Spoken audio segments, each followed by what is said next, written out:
Hi, I'm Bianca Johnson, and today I just wanted to chat to you about myself. I am an empowerment coach now and an author of my book, All of These Lines, my story of pregnancy, loss, and hope. But I am more than that. I have spent the last 8 years running a tech virtual assistance business where I supported coaches and online entrepreneurs in getting themselves online. I have traveled extensively. I've lived and worked on 5 continents and worked as a travel agent for 10 years. So I have experience traveling extensively, internationally, working. I've lived in the US, the UK, Australia, Taiwan, and I was born and raised in South Africa. I have 2 children who were hard won, but that's part of the story that I speak about quite a lot.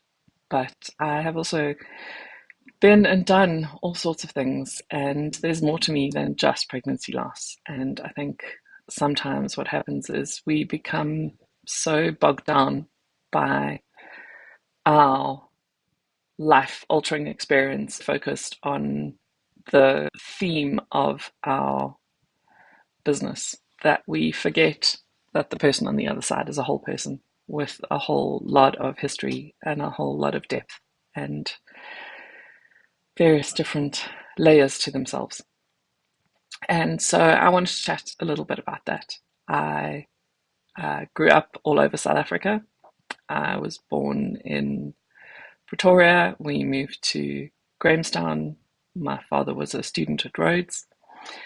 We moved to KZN, where I lived in what felt like a little town called Pinetown, which is now a fairly large suburb of eThekwini, the largest municipality in KZN. I started school there, went to mainstream school, and then we moved to the suburbs of Johannesburg, and I moved schools there multiple times. And for high school, I went, at the time when I started, it was called the Johannesburg School of Art, Ballet, Drama and Music, JBDM. My goal with high school was to find a school that had boarding facilities and where sports wasn't a requirement to be on the leadership team. So I had narrowed it down to an agricultural school and a performing arts school. And I got into art school, so that was where I went. While I was there, the school amalgamated with the Afrikaans version, and our school's name was changed to the National School of Arts, Nationale School vir die Kunste.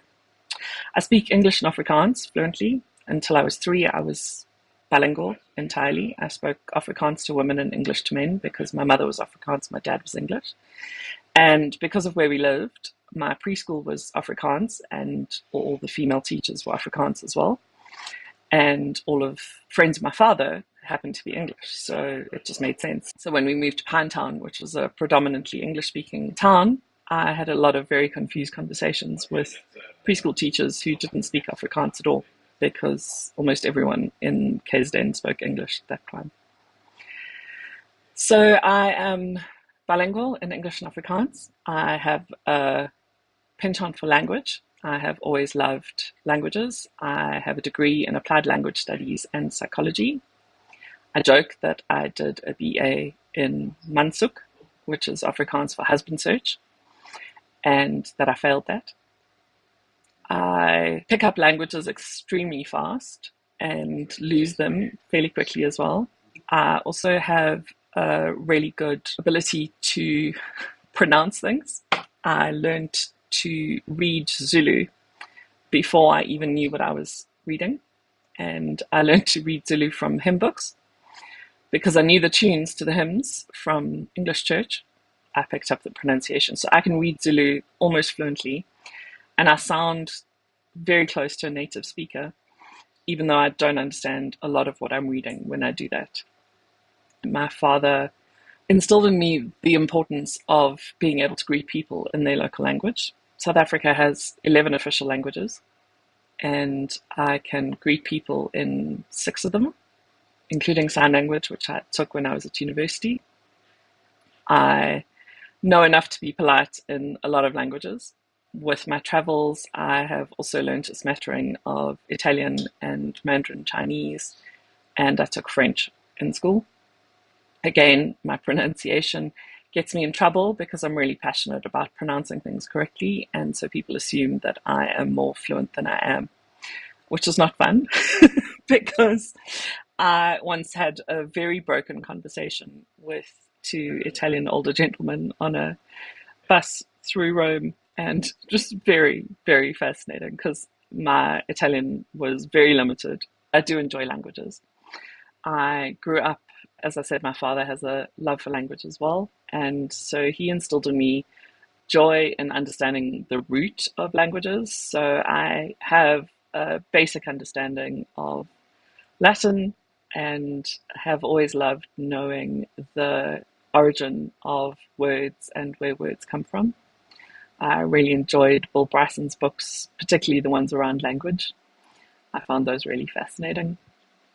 I have been a reader for most of my life, a lot less since having children. They do take quite a lot of energy from you, but I love it and I love reading to them. We still read to them really often.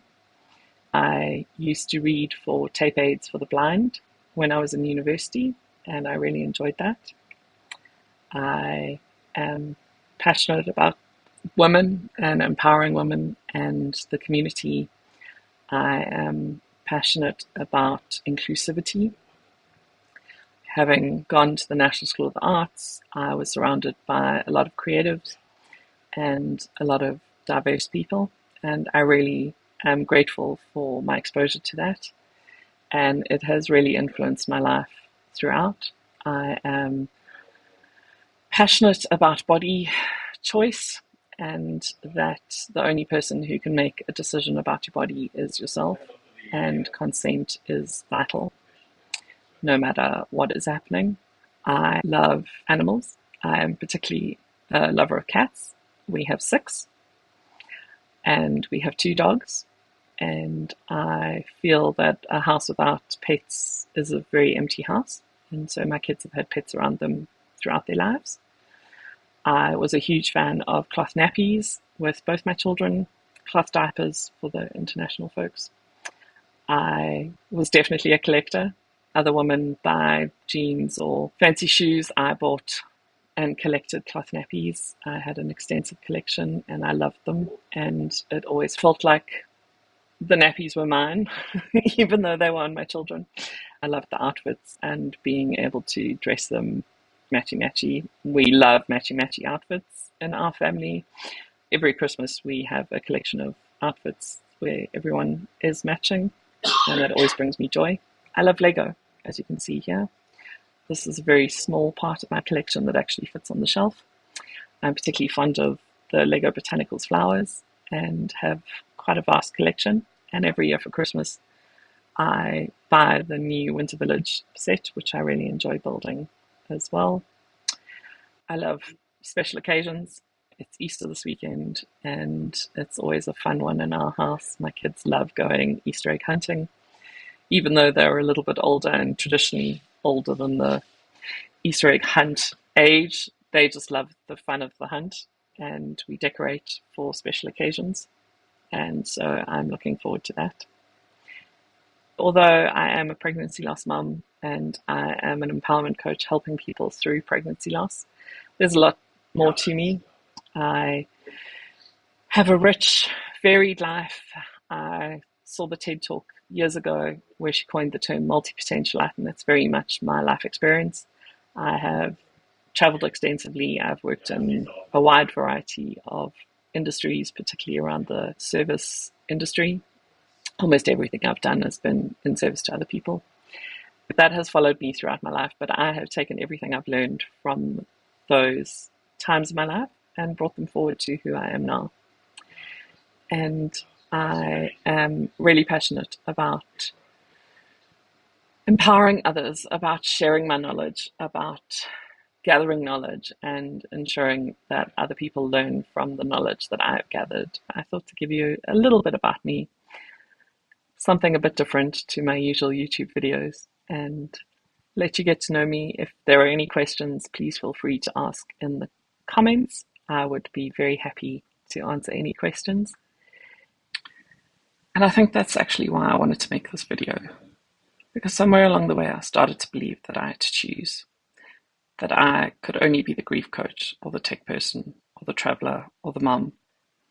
And the truth is, I've never been just one thing. None of us are.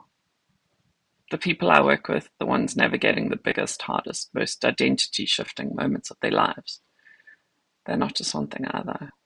And I think that's exactly why this work matters to me, because I know what it feels like to come out the other side of something enormous and have to figure out who you are now. So I'd love to know, what's the transition that you're navigating right now? Not just the big dramatic ones, the quiet ones, the ones you haven't quite found the words for yet. Tell me in the comments. I genuinely want to know.